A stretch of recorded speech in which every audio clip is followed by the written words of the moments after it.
रंका अनुसूचित जाति अनुसूचित जनजाति संघर्ष मोर्चा समिति के द्वारा भारत बंद पर रंका चेकनाका मुख्य सड़क पर किया चक्का जाम। इस संबंध में अनुसूचित जाति अनुसूचित जनजाति संघर्ष मोर्चा समिति के अध्यक्ष संजय कुमार गौतम ने बताया कि आज भारत बंद के अवसर पर रंका NH 343 मुख्य सड़क को सुप्रीम कोर्ट के 7 जजों के द्वारा जो आरक्षण SC/ST का वर्गीकरण किया गया है उसके विरोध में आज हम लोग संपूर्ण भारत बंद पर रंका अनुमंडल के NH 343 रंका मुख्य सड़क को जाम किया हूँ। इस संबंध में उन्होंने कहा कि सुप्रीम कोर्ट का जो वर्गीकरण आदेश अगर वापस नहीं ली गई तो हम लोग रंका अनुमंडल से सदन तक उग्र आंदोलन करेंगे। इस अवसर पर दक्षिणी जिला परिषद सदस्य उमा देवी, सोंदाग पंचायत के पूर्व मुखिया मालती देवी, कंचनपुर पंचायत की BDC शिव शंकर राम एवं गांव के ग्रामीण इस चक्के जाम के अवसर पर उपस्थित थे।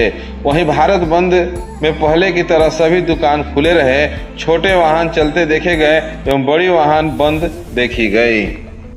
ऐसा है कि 1/8/2024 को माननीय सुप्रीम कोर्ट के 7 जजों के द्वारा जो बेंच ने जो जजमेंट दिया कि अनुसूचित जाति और अनुसूचित जनजाति के वर्गीकरण करते हुए क्रीम लेयर के तहत राज्य सरकार को यह पावर दी जाती है कि राज्य सरकार उसे रिजर्वेशन से वंचित कर सकता है। तो हम लोगों ने इसके विरोध में जो सुप्रीम कोर्ट के माननीय 7 जजों के जजमेंट ने जो जजमेंट लाया है उसके विरोध में आज हम लोग पूरे भारत में संपूर्ण भारत 21 तारीख को बंदी बुलाए हैं। और उस बंदी से जजमेंट का लिया है तो उसमें जजमेंट में उन्होंने दिया है कि अनुसूचित जाति और अनुसूचित जनजाति के वर्गीकरण करते हुए क्रीम लेयर को आरक्षण से आउट करके राज्य सरकार आउट कर सकता है। जबकि भारतीय संविधान में बाबा साहेब डॉक्टर अम्बेडकर जी के द्वारा जो संविधान बनाया गया है उसमें अनुसूचित जाति और अनुसूचित जनजाति को निर्धारित रिजर्वेशन का व्यवस्था किया गया है। जबकि भारतीय संविधान के 341 और 342 में रिजर्वेशन का व्यवस्था है।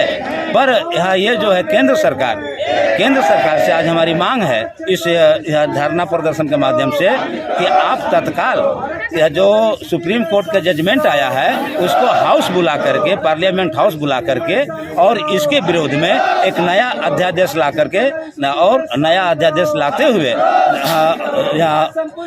9वें अनुसूची में जोड़ते हुए पुनः जिस हिसाब से हम लोगों को आरक्षण था उसको पुनः बहाल रखा जाए। क्योंकि इस देश में 29% SC और ST समाज का आबादी है, उसको आप रिजर्वेशन से दूर नहीं कर सकते। रिजर्वेशन हमारा मौलिक अधिकार है, इसमें आर्थिक मापदंड का कहीं से कोई व्यवस्था नहीं है। तो इस तरह का जो सुप्रीम कोर्ट का रिजर्वेशन समाप्त करने किया है इसलिए आप लोग ये जी और केंद्र सरकार अगर तत्काल यह नया ऑर्डिनेंस ला करके अगर ये सुप्रीम कोर्ट के जजमेंट को निरस्त नहीं करता है तो हम लोग सड़क से लेकर सदन तक उग्र आंदोलन करेंगे और इसकी जवाबदेही यहाँ के सरकार के केंद्र सरकार को और प्रशासन की होगी। मैं संजय कुमार गौतम, अनुसूचित जाति अनुसूचित जनजाति संघर्ष मोर्चा के अनुमंडल अध्यक्ष। आज रंका अनुमंडल के प्रांगण में हम लोग नाका पर भारत बंदी को लेकर के आज बैठे हुए हैं। जो हमारे सुप्रीम कोर्ट SC/ST के जो आरक्षण को लेकर के छेड़छाड़ करने के लिए उन्होंने अपना विचार जारी किया है इस देश के अंतर्गत, तो उसको हम लोग अविलंब रद्द करने के लिए बैठे हुए हैं। इस तरह का उनका जो विचारधारा है सराहनीय नहीं है। अगर इस तरह के जज के माध्यम से हमारे केंद्र सरकार के पास अगर आदेश आया है तो उसको मैं केंद्र सरकार से अपील करना चाहती हूँ कि पुनः इसको रद्द करते हुए जैसे हम लोग का भारतीय संविधान में जो हम लोग का अधिकार हक का डॉक्टर भीमराव अम्बेडकर के माध्यम से बनाया गया है उसको बरकरार रखने की बात है। और अगर इस तरह के नहीं अगर करते हैं तो हम लोग सड़क से लेकर सदन तक जाने के लिए तैयार हैं। रंका प्रखंड जिला पार्षद उमा।